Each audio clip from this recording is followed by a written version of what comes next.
Hey y'all, it's me, Melinda Dawn, your host of Unapologetically Yours.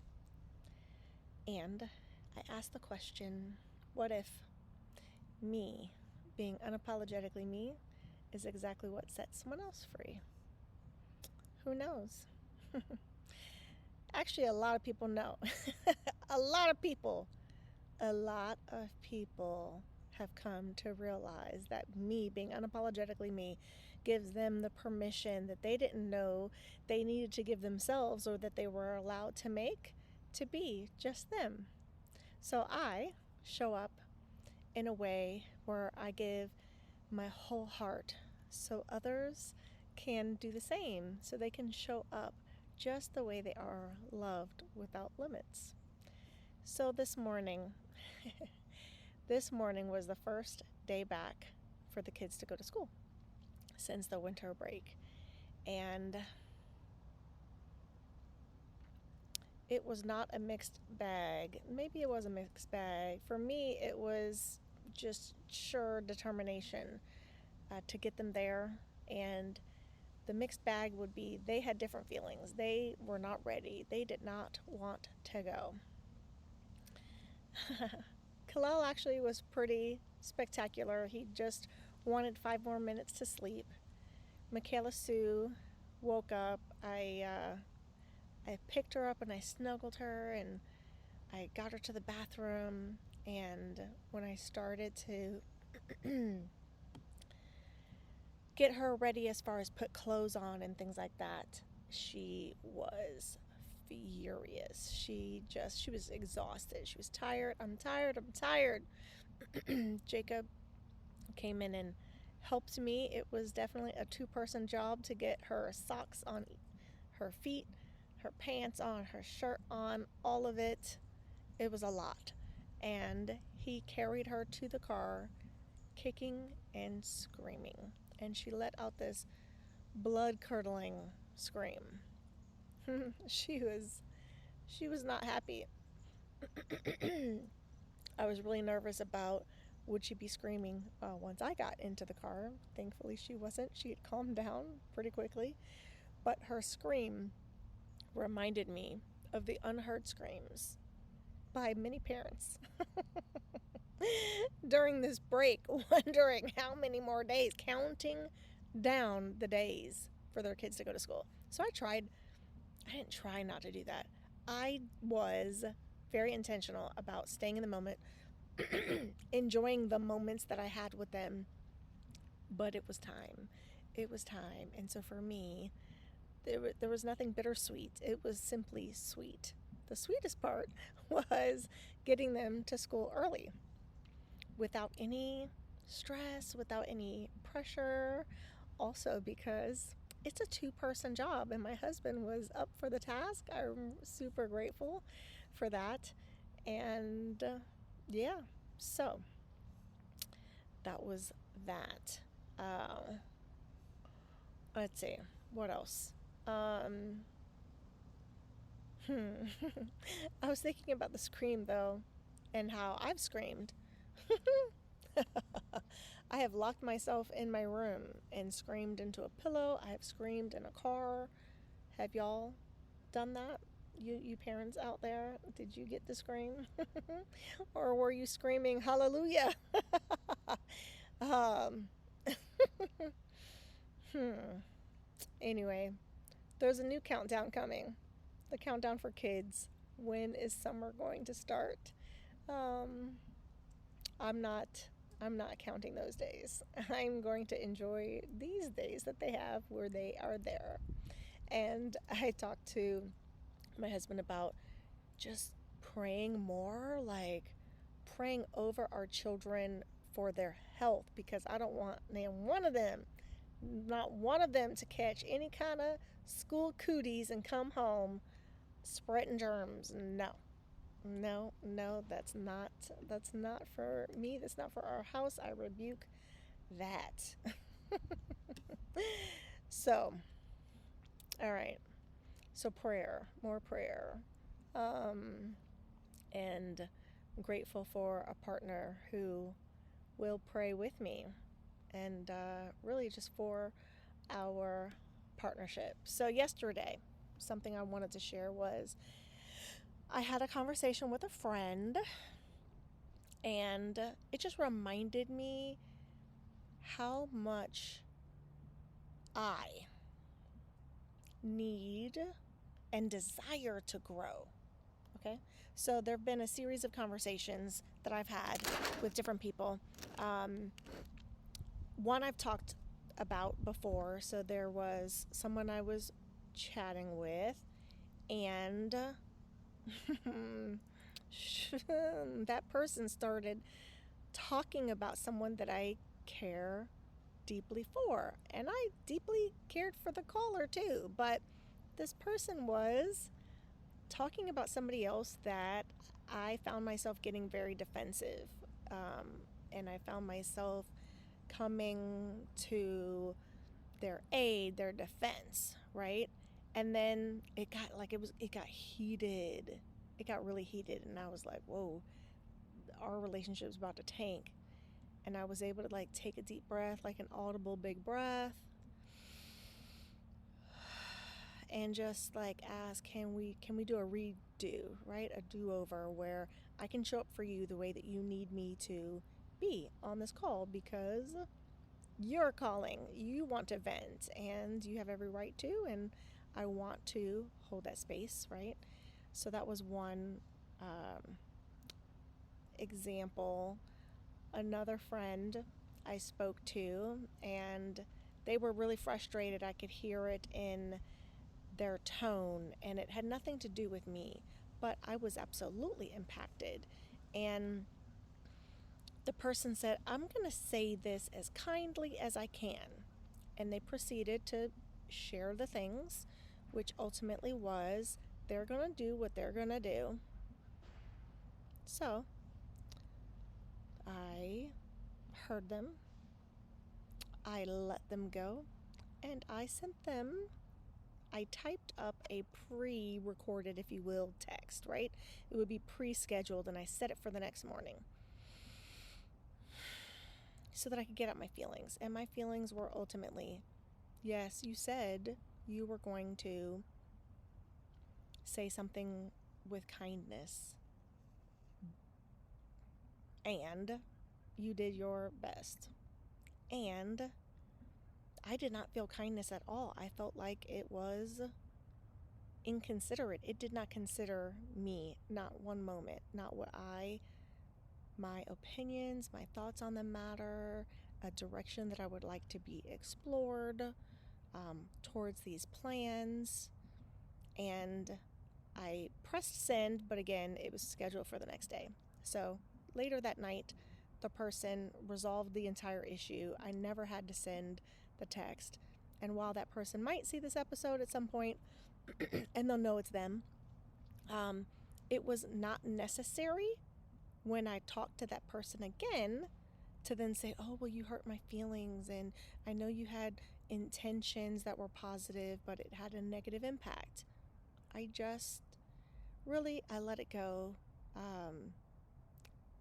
And in my message that never truly got sent, right, because I just deleted it, one of the things was just acknowledging to them that I could hear the frustration, right, that was going on, and that I knew it wasn't about me, and that I'm sorry, and ultimately that I hope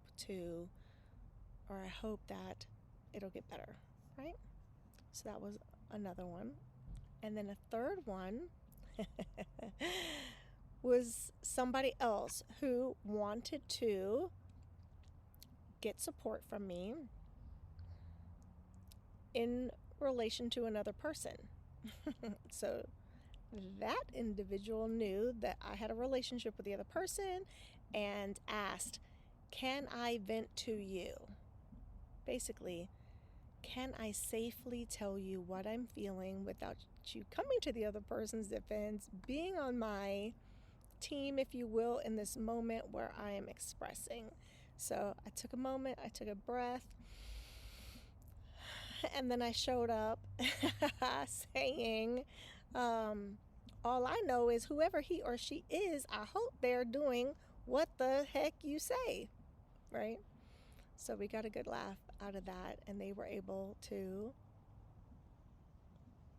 say all the things that needed to be said without me judging them or without me showing them all the ways that they were wrong or could have been wrong or how the other person was right. And it was really good. Okay, so now the conversation I had yesterday. I found myself, so I'm a fixer. I just am. I'm a fixer, and I'm an unlicensed coach. I have no certifications. I am an uncertified life coach. And ultimately, that's how I was showing up on this call. And there was some pushback to my brilliant advice. No, there was some expression. The person expressed their feelings and where they were coming from, and then even with my fixing, it turns out that I didn't even understand what they were saying. So the part that I was trying to fix was null and void because that's not even what was going on. I apologized. I shared the 3 scenarios that I just shared with you to them and said, I also added that with my husband, I'll listen to his story, right? But I'm listening not as his partner, his wife, his friend. You know, I, I mean, I am all of those things, but I'm kind of, it's almost like a third party, if that makes sense. It sounds bad. Listening, just like I'm hearing the story, but it comes with it sometimes, to be frank, to be real, it sometimes comes with judgment, and it comes with the, fixing, right?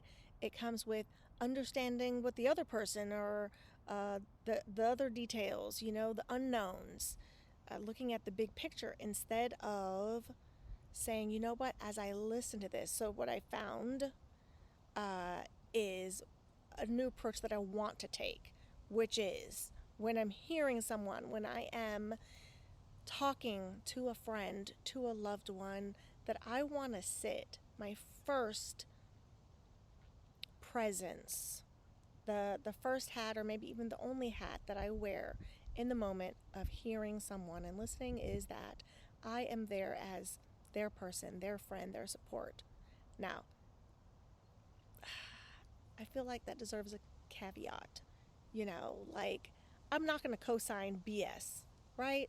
But there's a way to not co-sign BS and, I don't know, make it funny or whatever. But the point is that, and especially in my marriage, I want to show up in a way where he'll keep coming to me and telling me these stories instead of not telling me because he's afraid that I'm going to try to fix him or tell him how he was wrong and he could have done 10 other best ways according to moi.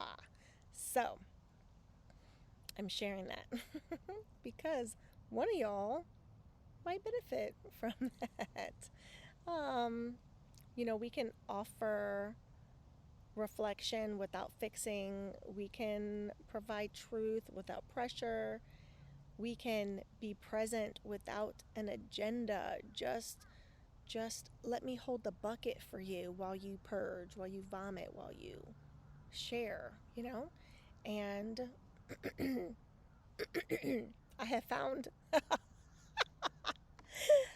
because I do like to give advice, right? I have found a way, particularly with one friend, the one that I'm talking about, where I will acknowledge what they're saying in a particular way to where they know that I have an opinion. So if they want it, they can seek it out, you know? It's pretty compelling. So, anyway.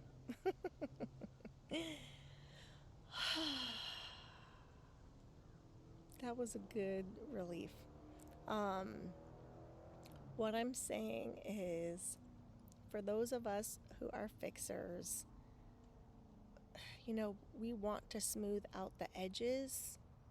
Like, it's okay for there to be those sharp points, and it's okay for someone else to have feelings and opinions and use words that maybe they have a different definition for, like disrespect. That's a good one, especially when it comes to parenting. Like, oh, he disrespected me. Did he? And or did he, which was the mirror right back on you because you just disrespected him or her. We do not have to rush towards repair. That's not always the answer. So sometimes growth is learning to listen without the corrections, and to hold space without rushing the moment, for it to have a finale, for it to be perfectly closed or named or any of those things. And this is true for our relationships with our children, our friends, ourselves as well. Like, hold the, allow the sharp edges. Ooh, I'm getting packages. Delivery. I know there's at least 2 books, the same book, Standing Between Worlds. I am gifting that to a few people. So that's that. I want to invite you to scream in a safe place. And I want to remind you that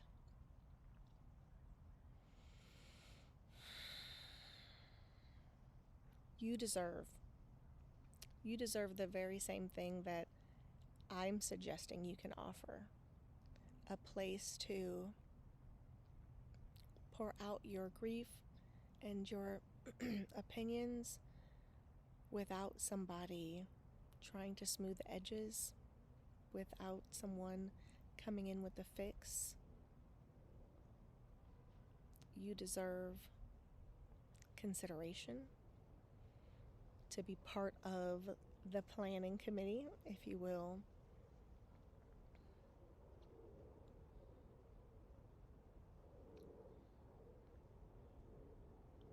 Be the example, yes, but also be the willing recipient, who receives the grace and who receives the care to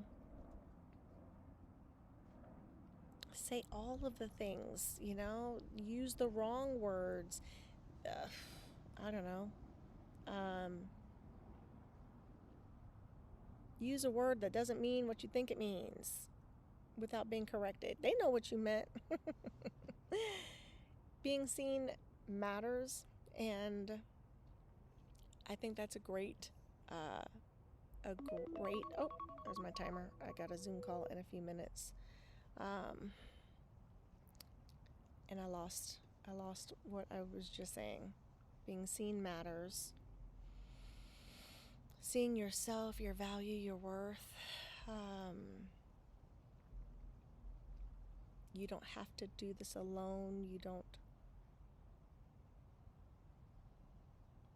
need to wear all of the different hats. You can just be,